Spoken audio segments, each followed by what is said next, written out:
This is the Detroit Sports Podcast Network.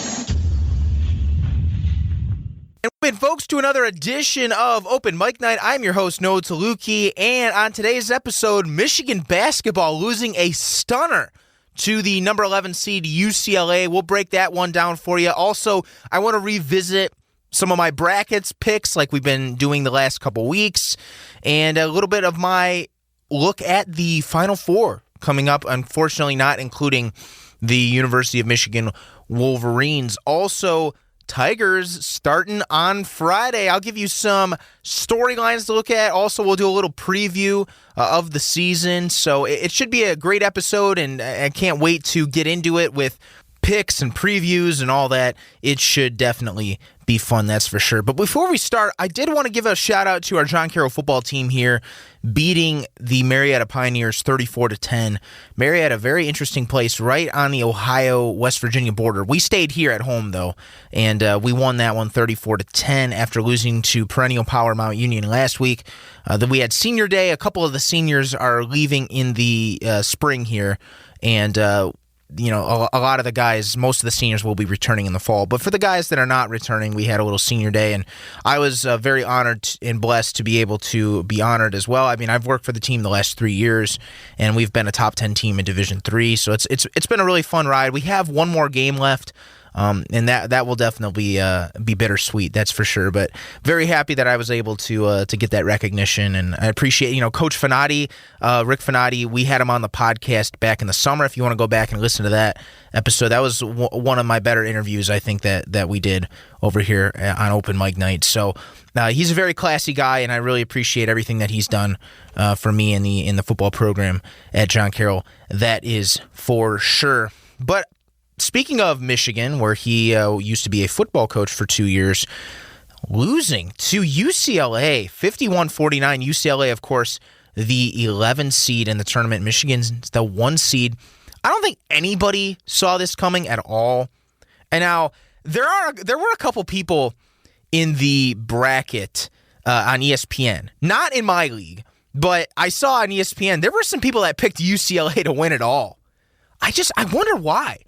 Now, I don't know if that was just luck or if they just randomly picked them or if there was any, skill involved in that pick or whatever. But I mean, you got to admit, this UCLA team, they've grinded this entire tournament. I mean, guys like Johnny Juzang, 28 points against Michigan, really, really stepping up. Tiger Campbell, 11. I mean, these guys have really showed what they're made of in this tournament. And if you think about UCLA, this is their first Final Four appearance since 2008. Obviously, they have the history to back it up.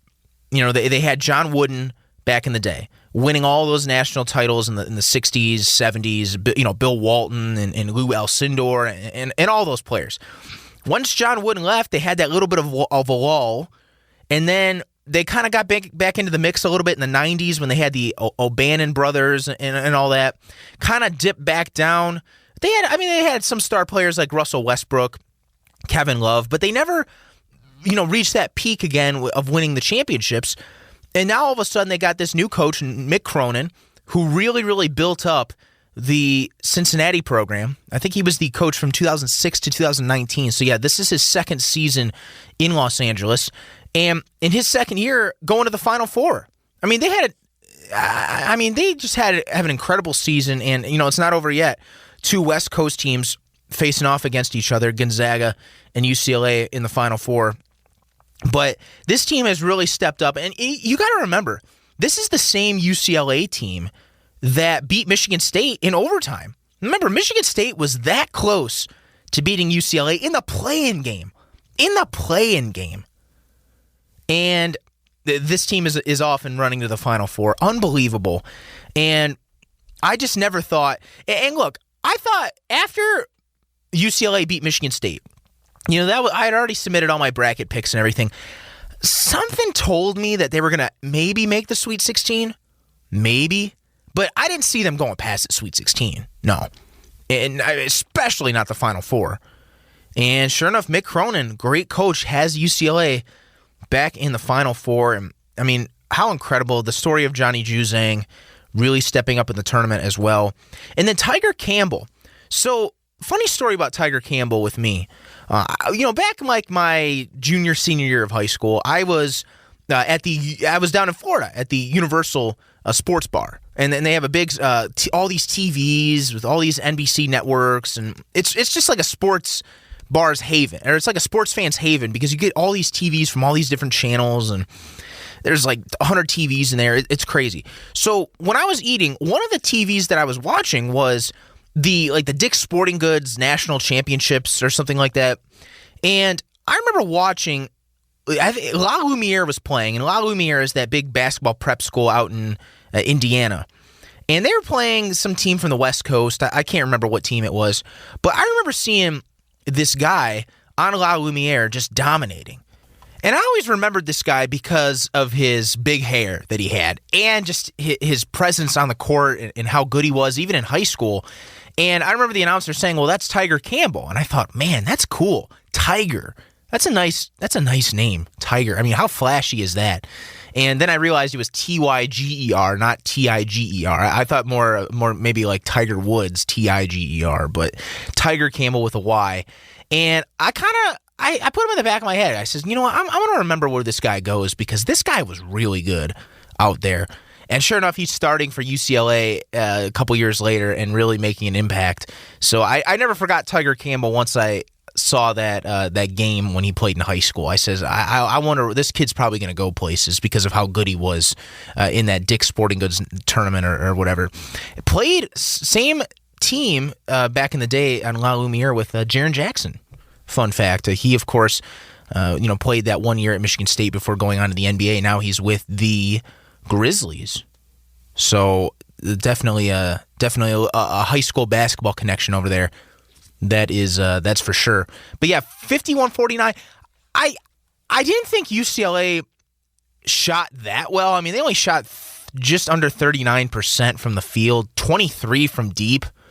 But I guess they just did just enough to go past Michigan. I mean, they had a 27-23 lead after the first half, and it was just barely eking it out. And Michigan, I mean, this was definitely not their best performance at all by any stretch of the imagination.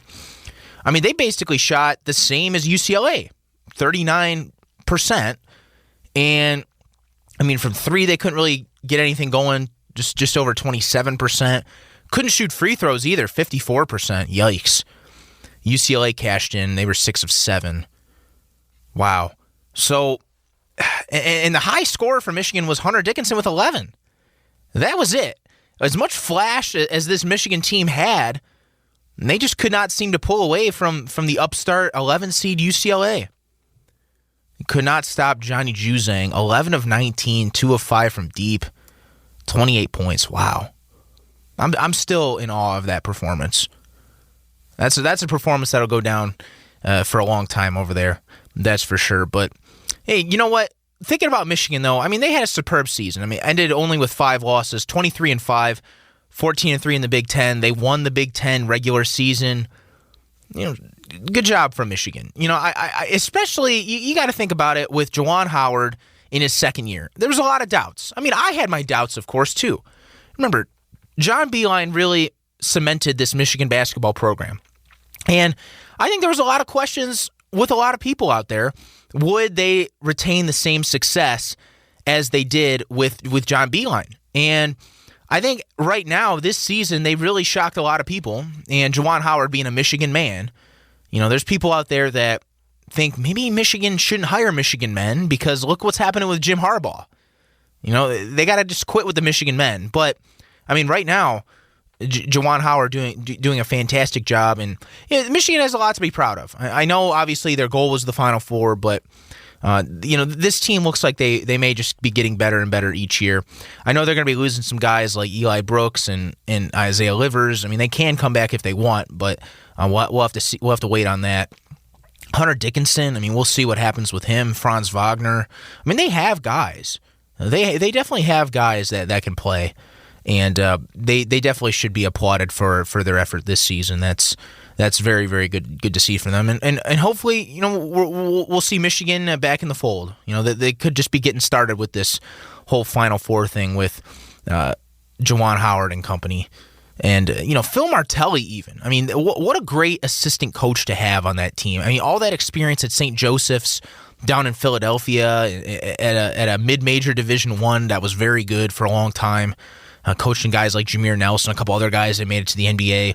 I mean, his experience probably has really helped Juwan Howard. I think he could be sort of the most influential guy behind the scenes in Michigan basketball.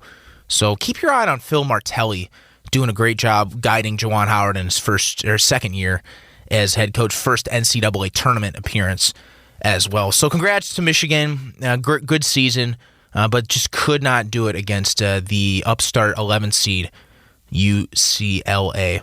All right, I do want to get into a little bit more of the bracket from some of the other sides. We left off with the Sweet 16. Okay, of course, Gonzaga just cruising their two opponents, their last two. They will play in the Final Four. I mean, I had mentioned before, I like to stay away from Gonzaga a lot during tournaments, but when I looked at their Final Four at the beginning of the tournament, I thought, you know what, they kind of have an easy route. I know they're undefeated. A lot of undefeated teams, it's very, very tough to pick them to win the tournament. So I wanted to stay away, but this year I really felt that they could win it all just based on who they would play. And they cruised. I mean, they're cruising right now, beating Creighton in the Sweet 16, 83-65. Then they beat USC 85-66. I mean, I don't see why this team can't beat UCLA in the Final Four matchup to go to the championship for the second time in 4 years. So I think Gonzaga will beat UCLA. I mean, if we look at UCLA's journey a little bit, they beat Alabama. I mean, pretty handily, actually, 88-78 by 10. And then, of course, beating Michigan in the Elite Eight. I mean, just what a season for UCLA again. I had a feeling Alabama was going to lose at some point. I just didn't think they had enough tournament experience that deep. And Nate Oates, as good of a coach he is, I just don't know how deep his teams have gone in the past, and if he could handle that. I mean, I think definitely they're going to use this as a learning experience for sure. But like Mick Cronin has a little more experience at the Division I level than Nate Oates does.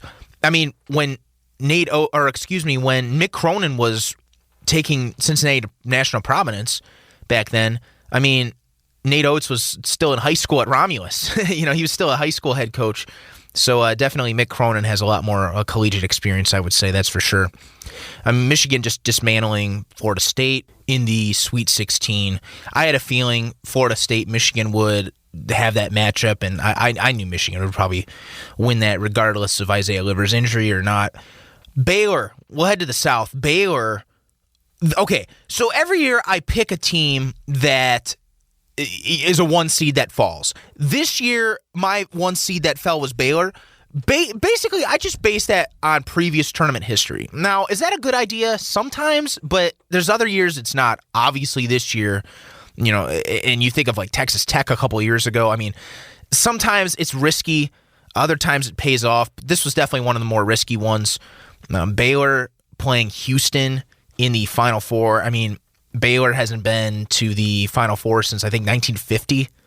So, yeah, obviously previous history doesn't really play into effect there. They played Arkansas in the Elite Eight, and then Arkansas barely beating Oral Roberts. For a second, oh my gosh, that game, for a second, I thought Oral Roberts was going to become the first 15 seed to make it to the Elite Eight. And then Arkansas just held them off at the end. I mean, I was cheering for Oral Roberts that whole time. I don't care if my bracket was busted or not. But man, what a great year for Oral Roberts as well. I mean, FGCU was the last time and the only time a 15 seed has made it that far, and barely losing to Arkansas. I mean, that's definitely a season to remember for Oral Roberts down in Tulsa. Dang, crazy stuff. Baylor dismantling Villanova. Villanova was one of my picks for the Final Four. I know that was another risky pick because they had lost Colin Giuseppe to a season-ending injury. And, with teams without their leader, a lot of times they struggle in the tournament. And I don't know. I just had a feeling Jay Wright would know how to use his personnel and that they would just bond together and start winning. But it just wasn't enough. Baylor beat them by 11. And then, Baylor just cruising to the Final Four after beating Arkansas. Oh, man, how about this? I thought Loyola was going to beat Oregon State. I mean, I didn't think Oregon State. I thought they were kind of like Georgia Tech a little bit. They were a little bit fraudy. When I first started looking at the bracket, I thought, I don't know. It's just like Oregon State, like what a fluke of a team to be going all the way, and winning the Pac-12. Same with Georgia Tech. What a fluky team to win the ACC. Frauds. But they ended up beating Loyola Chicago, who's been ranked all year. And I know my sister was sad about that. But I don't know. I mean, it's just been an interesting tournament. So 12 seed Oregon State moves on. And then I had Syracuse in the Elite Eight. I thought Syracuse could heat up like they do in some tournaments. I thought this could have been a decent year, especially with their three-point shooting. But then they got killed by Houston in the Sweet 16. And then Houston goes on, and I just had a feeling that Houston was going to beat Oregon State. I mean, there have not been this much hype around Houston since that Phi Slamma Jamma team back in the 80s. So congrats to Houston. My aunt in our little family league picked Houston to win it all. So we'll have to see what happens there. Baylor, Houston, a battle of Texas. You know what? I'm going to go Baylor, Gonzaga. 2 1 seeds. And 1 seeds, it actually doesn't happen that often that 2 number 1 seeds match up. Usually it's like a 1 and a 3, 1 and a 2, 1 and a 4 maybe. But 1 and a 1. I think it's Gonzaga, Baylor. And for bracket's sake, I need Gonzaga. I would love, to be honest, I would like to see an undefeated team win. I would like to. I know that might not be the favorite. I bet the crowd's favorite is UCLA, just because of them being an underdog seed, being an 11 seed. But I don't know. I like to see Gonzaga. And hey, I mean, being a Jesuit school, why not? Why not? Mark Few needs a title. I think Mark Few's been in this business long enough, and he's really, been such a great coach with so many great players over the years. I think it's time. I think it's time that Gonzaga wins a national title. So Gonzaga, Baylor, and Gonzaga ekes it out in the end. How about 72-70 Gonzaga in the finals, the championship against Baylor? 72-70. How about that? We'll have to see. The championship is Monday. The final 4 games are Saturday. It's exciting. I'm excited. The first round, a lot of people pay attention to, but the finals, definitely very intriguing as well. All right, we'll get more into the Final Four wrap-up next week, but I do want to move on to some Tiger baseball. Tigers starting up opening day on Friday as they will play the Indians. And gosh, I don't like the Indians. I know our good friend Matt Derry is a big Indians fan, a big Tribe fan, but I hear way too much about them here in Cleveland. And trust me, folks, I'm not a Cleveland sports fan. I am 100% a Detroit sports fan. Just because I live in Cleveland does not mean I'm gravitating towards any Cleveland or Ohio teams. My loyalties are with Detroit teams. But I just hear way too much about the Indians. I don't want to hear about them. I want to hear about the Tigers. And I know the Indians have had a little more success than the Tigers have in recent years. But this is going to be interesting because there's all kinds of different predictions as to how many wins this team's going to have. Some people think, below 60. This team is very bad and there's no talent on this team and they're not spending and blah, blah, blah. There's others that say, you know what? I think we could see 70, 75 games, 75 wins out of them. See, I'm one of those guys that is siding more with the 70, 75 crowd than I am like 60 or below. Because I just feel like anything can happen. And we saw this team at the beginning of last year in the shortened year. They won a couple games at the beginning of the year. They seemed to be hitting a little bit of strides, and then they kind of fell apart at the end. But I'm curious to see how a couple of these new acquisitions are going to pay off for the Tigers. So what I want to do is I kind of want to go position by position and sort of talk about what I think will happen with these and sort of my predictions on here. So we'll start with the 26-man roster that just came out for opening day. Well, we'll start with the catchers. How about that? So Wilson Ramos and Grayson Greiner are the two catchers on this Detroit Tigers team. Grayson Greiner, I've never been a fan of him. A little bit more of a defensive catcher. Can't hit at all. I mean, he's just a great backup catcher maybe just to have, but not to start. Wilson Ramos is definitely going to be the starter for the Tigers. And this is a guy that's had success in the MLB. I mean, he had success with the Mets, and he's been able to hit home runs. And I'm hoping, is he a little past his prime? Probably. But I'm hoping that he can at least provide sort of a solid bat on like that 1-year, 2-year contract that the Tigers have tried to get the last couple years. So hopefully Ramos can bring his veteran experience and help that ball club behind the plate. That's for sure. First base. Okay, I'll say this. Haven't we been hearing the last couple years that Miggy's done at first base? He's a designated hitter now. His knees are too bad to play first. All of a sudden, he's in the opening day lineup at first base. And he's 38? Yeah, 38. Wow. Old man Miggy. Now, does this mean that he's going to start every day at first? Probably not. I mean, but I could see him starting, sort of a decent amount of games. I mean, will they maybe put Candelario, at first and then maybe switch him over to DH? I could see that. I could see Miggy playing more DH as we get to the grind of the season. But to start off, hey, personally, I'm happy Miggy's playing first. I obviously he's old, but the thing is there anybody better right now on this team? I think having Miggy out there at first base will help, but obviously they're going to have to monitor him because there's no reason in having Miggy play first if that's going to risk his chance of injury. But if he's the only option and he wants to be out there, which I'm sure Miggy does, then I feel like it's a suitable option. So monitor Miggy at first. And we're going to have to see, he's going to be chasing some milestones this year. He could possibly become, I believe, the 7th player in MLB history to hit 3,000 hits and 500 home runs. So hopefully he gets to that milestone. He's really struggled with the power the last couple years. His average hasn't been too bad, but the power, you could tell he's kind of lost a step with his power. But Miggy is definitely a big storyline for this year, just like he's always been the last couple of years. Jonathan Scope at second base. He was a nice acquisition from Baltimore, and this is a former All-Star. Last year he had a decent year, but I'm really hoping he can provide some of that veteran leadership at second base as well. Isaac Paradis starting the season in Toledo. So this is definitely the veteran move right here. And Paradis, he struggled a little bit at third base last year. So we'll see if he gets some more developmental time in Toledo before he gets called up. We'll have to see.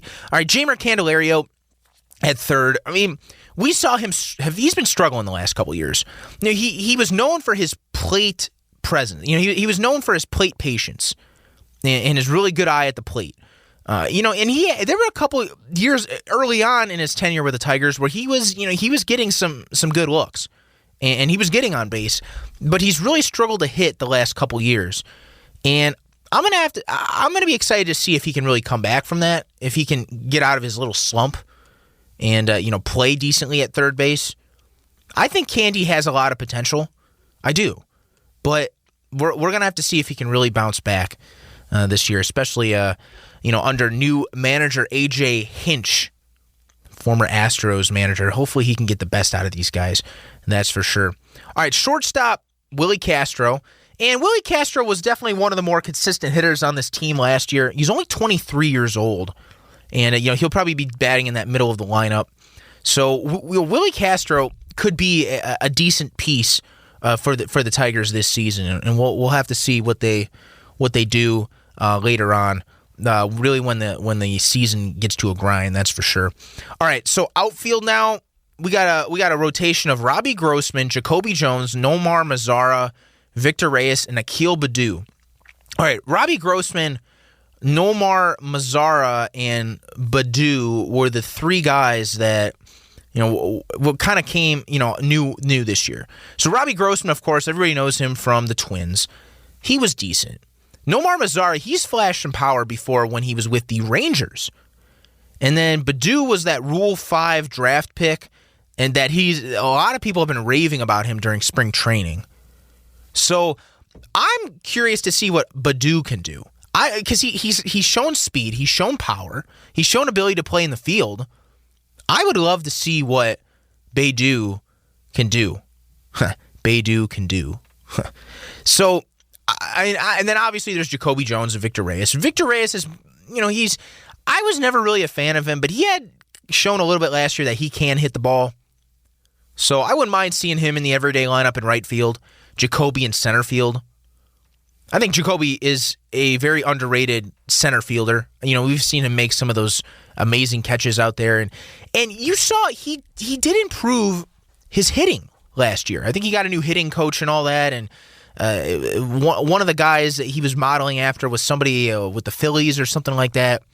So I really want to see a healthy Jacoby Jones and see him really take over that center field spot for the Tigers, and hopefully that'll turn into big things. We'll see. A couple of the utility players, Nico Goodrum and Harold Castro. Obviously, we all know the story of Nico Goodrum was basically on the scrap pile with the Twins, and then he came over sort of like a J.D. Martinez situation. I mean, obviously not as good as J.D. Martinez was, but a player that really, they squeezed the most out of him when he got to Detroit. I don't mind him. I've always been a fan of Nico Goodrum. He can play all over the infield, and he's been able to hit the baseball as well. So I don't mind him there. Harold Castro is another interesting player. He's struggled to hit a little bit, but definitely a guy that has potential. So we'll have to see where they play him, because they can, both of those guys can kind of play all over the field. Definitely, if some of these guys need a breather or pinch hitter and all that, these guys are definitely willing to come off the bench for sure. So when I first saw the starting rotation, this is a little interesting. So Matthew Boyd, we all know about his story. He really, really struggled last year, and the Tigers were thinking about trading him, and then they didn't, and then they didn't get the value for him and all that when he was really good. I mean, this is a player a couple years ago that came one out away from pitching a no-hitter.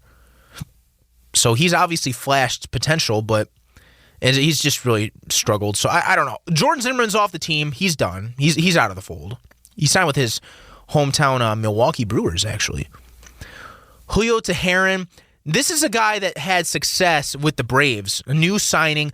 He looks like he'll be the number 2 starter. I would love to see what he can do, because he's had that success with the Braves.